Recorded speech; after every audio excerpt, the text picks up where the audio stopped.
Hello, this is Dread from Apprentice's Corner, and today's video topic is going to be about my poison hail of arrows build that I said I was going to do after the crit hail of arrows. I'll be honest, I was trying to stay away from it, but after the failure of poison detonating arrow, at least the version I was trying, uh, decided to convert the character into a poison hail of arrows instead. I will be going back to detonating arrow. I believe the ignite version has a little bit more, what would you call it? A little bit more promise than the poison version, but we'll see about that. But so poison hail of arrows, yeah. Why is this strong? Well, it's a word called damage uptime, and what that means is when we place down the hail of arrows, right, it stays for a duration, right? Well, if you have enough movement speed, you can kind of like kite mobs into the AoE of the poison hail of arrows, right? And pretty much it allows you to constantly be damaging the enemy. And since hail of arrows poison like damage over time is counted specifically as bow damage, I'm not scaling the ailment of poison, I'm scaling the damage of the hail of arrows itself, and it's just being converted to poison, so I can take advantage of poison penetration.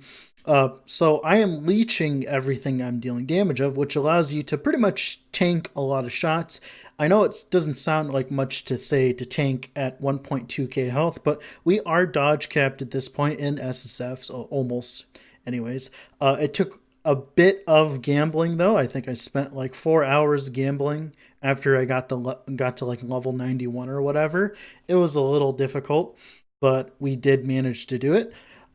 So another strength of this build is it's so cheap to make. You don't need any uniques other than Orion's Eye, and that's just for quality of life, so you don't have to spend so much room stacking void resistance.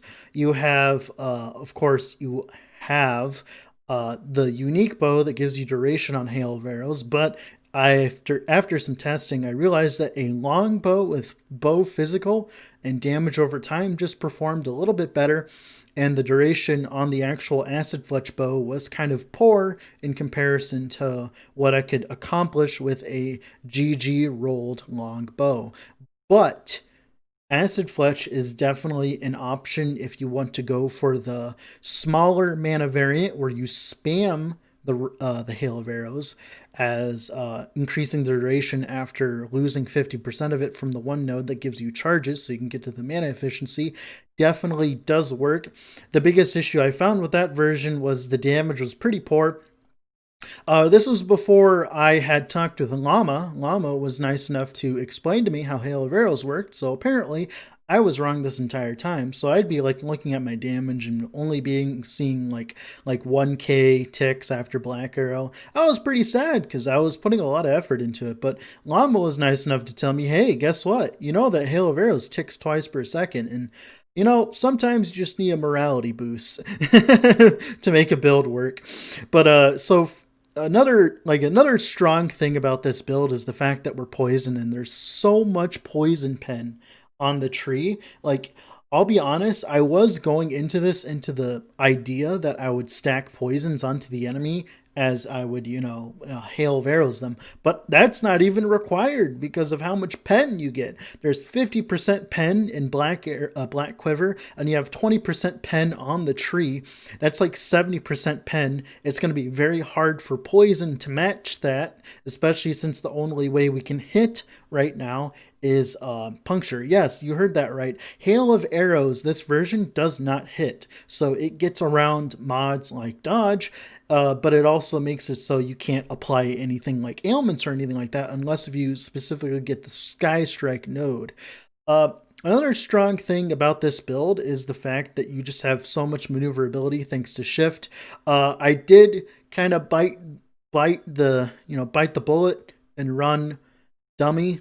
I know I have sinned, but I did get to play with Dummy, and Dummy is really overpowered, so I'm really hoping that they change that. Really, to be honest, the biggest issue Dummy has is just not because of the fact that it has a taunt, but because of the fact of how large the taunt is. Like, if there was an area of which it taunted, it would make way more sense. But as of right now, its taunt is almost global. I don't know how far it goes, but it definitely goes for the entirety of the arena. So that's funny. So hopefully that gets changed. But the main reason I did push with Dummy was just because of the fact that, well, everyone else was pushing with Dummy, like everyone else was pushing with all the other unethical builds. So to kind of counteract their unethicalness, I employed my own unethicalness. I like fight fire with fire. So normally this build would probably be like 150 at the very most without Dummy. The biggest issue this build had was just frostworms. Not because like the biggest issue was you just couldn't keep them off you. I couldn't run fast enough. Obviously that could be fixed with the movement speed.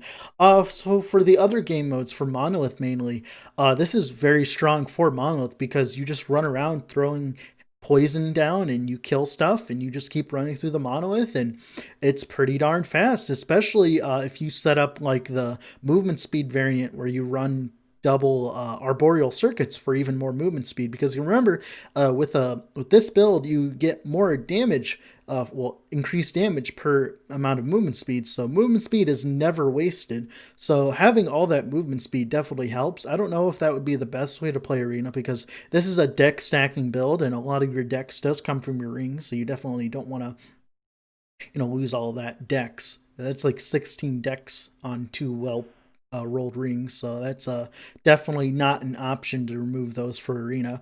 Other than that, let's get into the leveling guide, shall we? Hello. All right, we are in game here with Nerve Caustic Hero, level 93. Soul Self Found Caustic Marksman. So the ladder is not working right now. So I'm about third, I guess. Although this guy, McMagic, he was using a broken interaction, which was patched recently. So I don't really count that. I don't know about you guys. I don't. That's just me, though. This EJ Blade guy is very fishy because he was not playing a mastery. So I don't know what's up with that. If he was trolling or he was memeing. I don't know. Whatever, right? So technically, I'm rank 1 SSF, technically, but we're not going to get into semantics here because the stupid ladder. So, this is a Poison Hail of Arrows build. Sorry, 6 string, I'll get to you in a second here. Poison Hail of Arrows build, we're dealing poison damage over time with the bow itself, meaning that we're turning the damage over time conversion, right? We're not doing ailment. We're just turning the damage into poison here with Acid Rain. Hail of Arrows base physical and added physical bow damage. That should be more specific. It's added bow physical damage too, so you couldn't like add fire damage to it. Is converted to poison, meaning that Hail of Arrows starts out as physical, but this turns it into poison. So all of your bow damage on your bow here, like your 60 flat, your 13 flat, everywhere, all your flat is converted into poison damage over time. The reason why that is so strong is because poison has access to a lot of goodies. So consequently, this damage scales with increases to poison damage, but not increases to physical damage. And then bleed chance from all sources is converted to poison chance, but we're not using that. We have the poison chance here, we have the poison chance here, but we are not using it because we are not going for poison stack ailments. Rhymed actually already did that. If you want to go see his video, it's over there. We're actually scaling the poison bow damage, like the damage of the bow itself. No poison stacks at all. This is just the poison stacks. Now, the reason why this is so strong is because we have a lot of pen on the tree here. Like we have poison tipped arrows with 20% pen that will affect your poison damage over time from your bow. And it will also affect it from, where is it here? Dark quiver here, which gives you like about 50% if you put all 5 nodes into it. I found that putting only 4 nodes is good enough. Now, Hail of Arrows does not hit, so you cannot focus on things that hit. Now, we do have poison chance from the tree, right? We have a little bit of poison chance, so our puncture will poison and will shred resistance because that's how poison works now.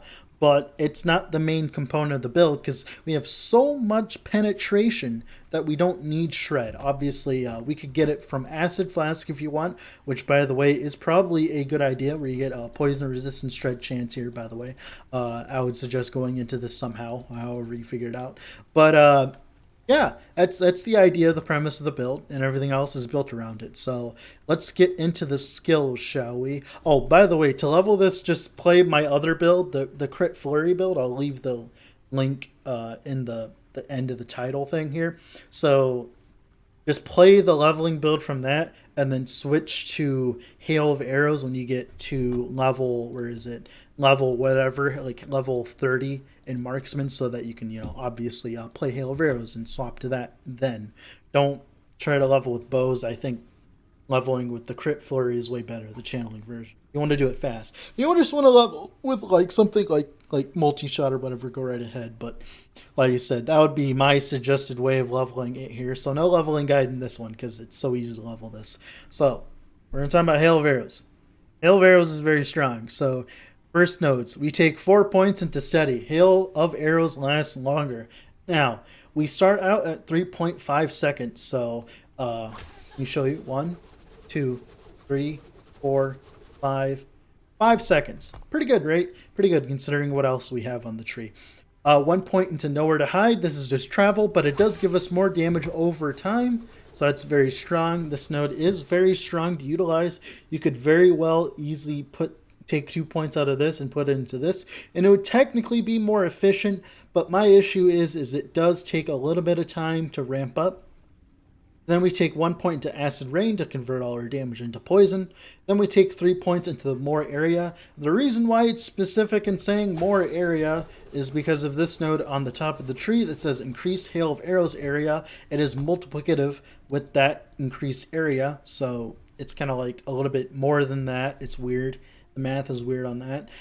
3 points into focus, because more damage. 5 points into pristine Fletcher. It'll reduce the radius by 30%, so it'll make your area a little bit less. So that's why we get the more area. So our area is pretty big.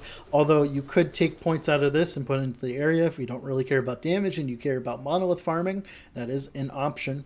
Then, of course, 3 points into quick draw. So this isn't a mana stacking build like the last hail of arrows. Obviously, we're at 40 mana, so we will still take advantage of ethereal arrows because it's still a large amount of increased damage. But we're not trying to make the most expensive hail of arrows ever. So we're going for a 40 cost, and that's pretty sustainable with a puncture setup. So this is not a big mana spender. And then, of course, after hail of arrows, we have dark quiver. The way we're building dark quiver is we take 1 point into travel into mending whenever we pick up a black arrow, restores health. 5 points into nightfall so that we get dust shrouds. Dust shroud just gives us dodge and glancing blow per stack. So that gives us 25% glancing blow if you've picked up a black arrow recently, and increased dodge if you have picked one up recently. So very strong node, by the way. 3 points into heavy arrows. You didn't have enough to finish through the tree. 4 points in archer focus. This is an additional mana consumed, so it's on top of the 39, but it doesn't count as the cost, so that you don't get the increased damage from this. So you be very dutiful about stacking these kind of modifiers. As you can tell, though, it costs a little bit more mana, but the only time we utilize this is when we need a lot more damage. Like, for instance, the bigger priority targets like beetles and stuff, right? 3 points into Scourge Quiver, 90% increased damage over time, pretty strong. Then 4 points into Toxic Quiver, so that we get the 40% poison res penetration, and that does affect our damage because of how the poison shred, poison, like the poison conversion works. Since all of our damage is poison, we get the poison res penetration. Very, very strong.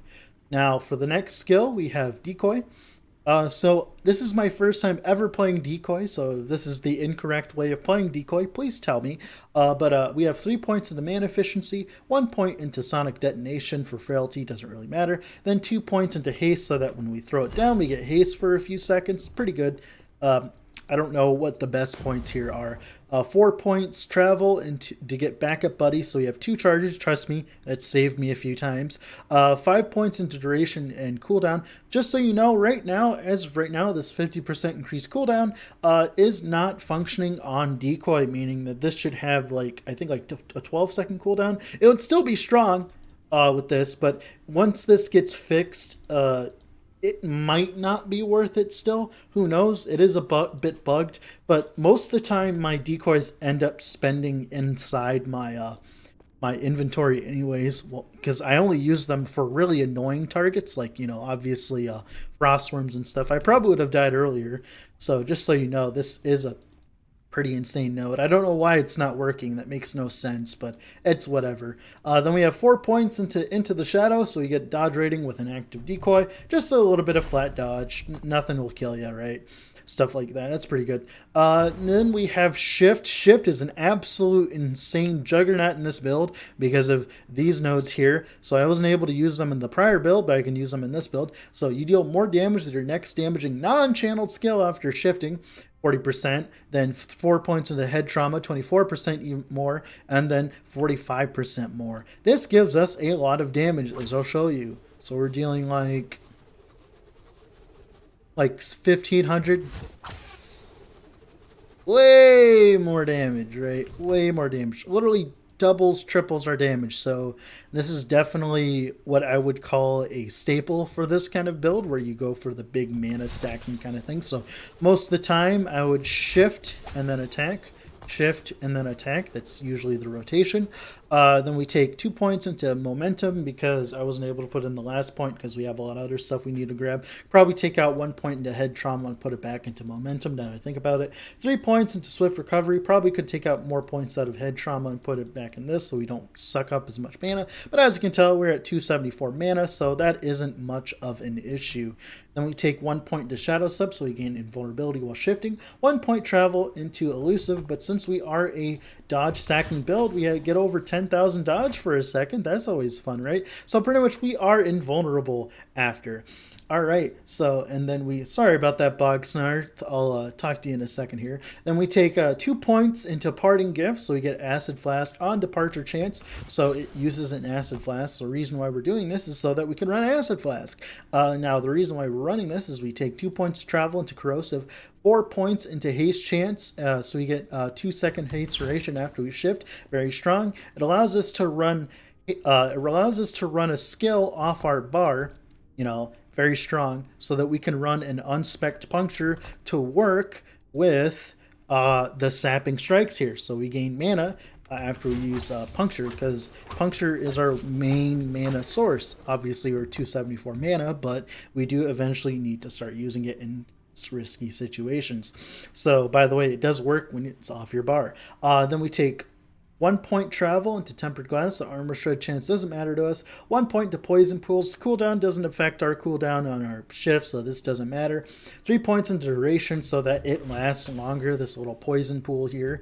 And the reason why that's strong is because we have this one node here called Amatoxic Pools, where Poison Pools have a chance to inflict enemies with infectious toxins per second, causing them to take more damage over time, 10% more damage over time. So what'll happen is you'll get on something, move away, and then they will take 10% more damage over time from our poison. Pretty strong. This isn't just poison. It works for everything else as well. Anything that is increased damage over time, right?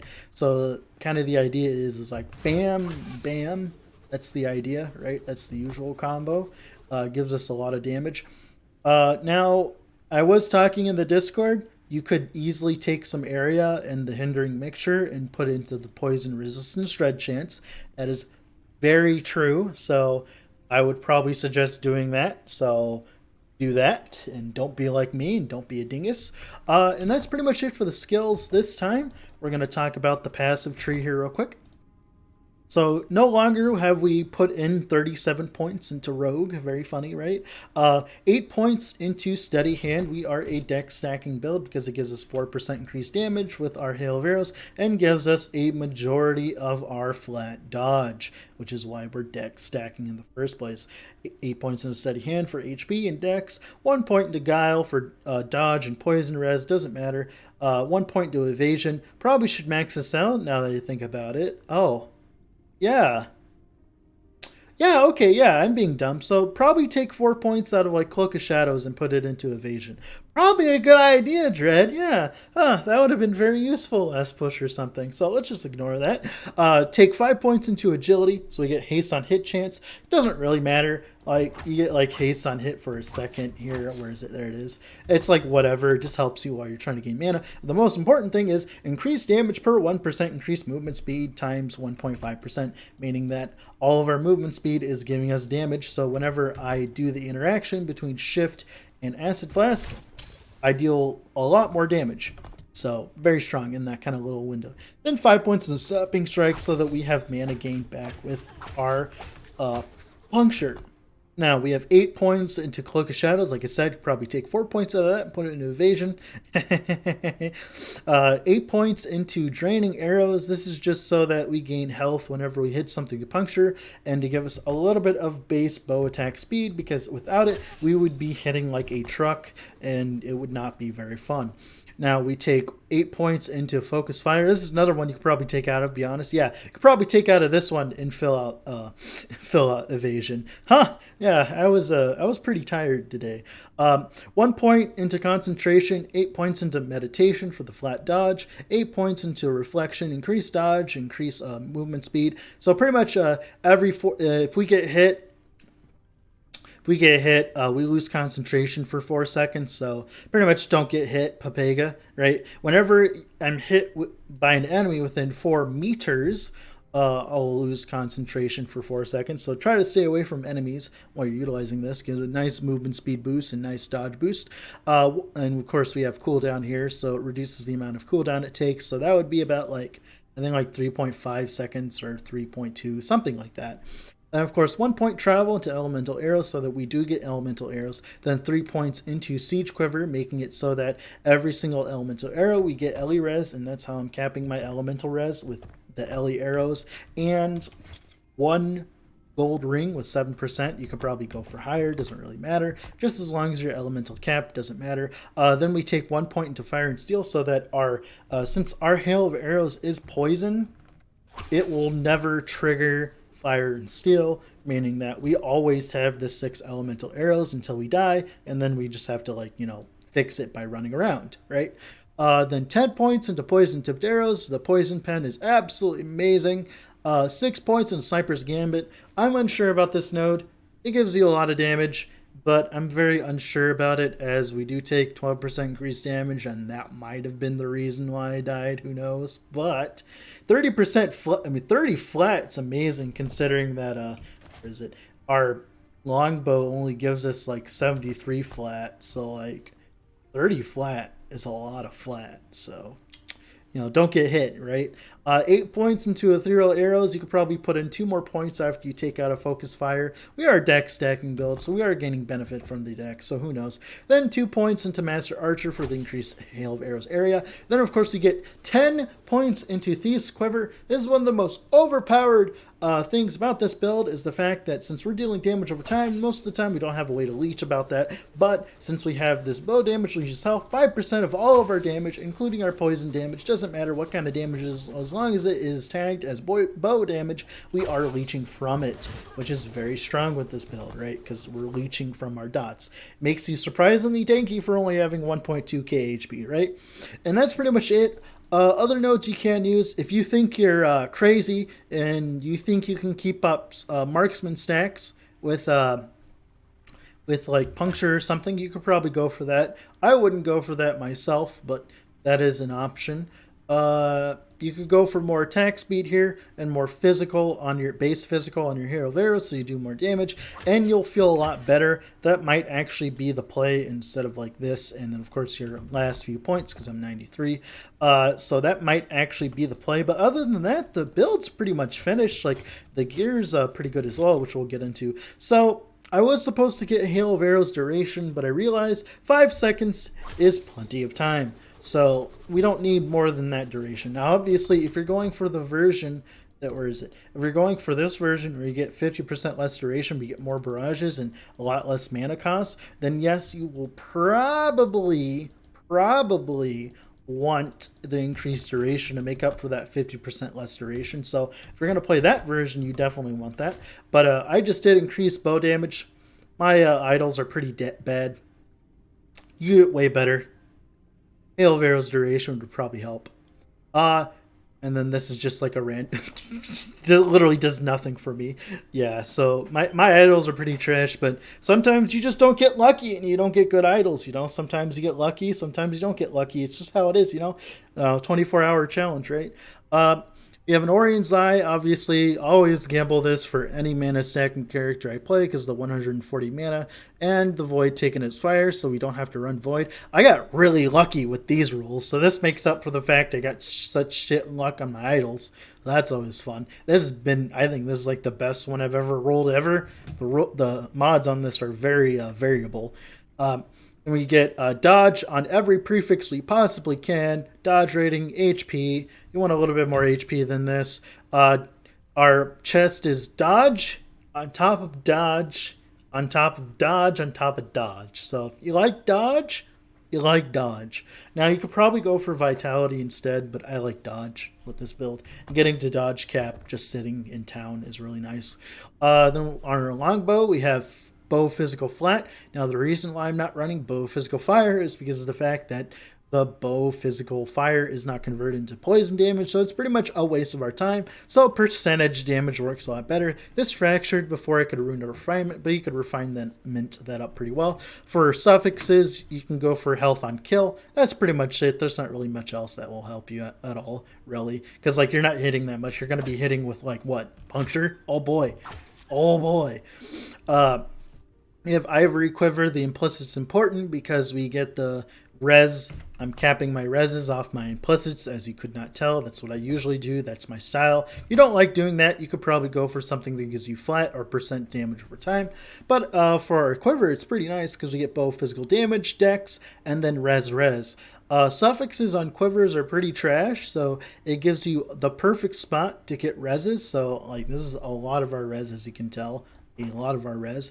Then gauntlets, just dodge, HP, res, dodge, movement speed. You pretty much get the picture, like just dodge. So you get the max dodge so you can survive. Like for instance, I'm not going to show you the ladder, but I'm just going to tell you, Lizard just got to like 324 today with a multi-shot build on standard because he was running a 1k HP build, but he was running max dodge. So dodge is very powerful. Movement speed is very powerful with Marksman, so mainly it's just a don't get hit game, although health stacking is something to be talked about with this kind of version where you have so much leech.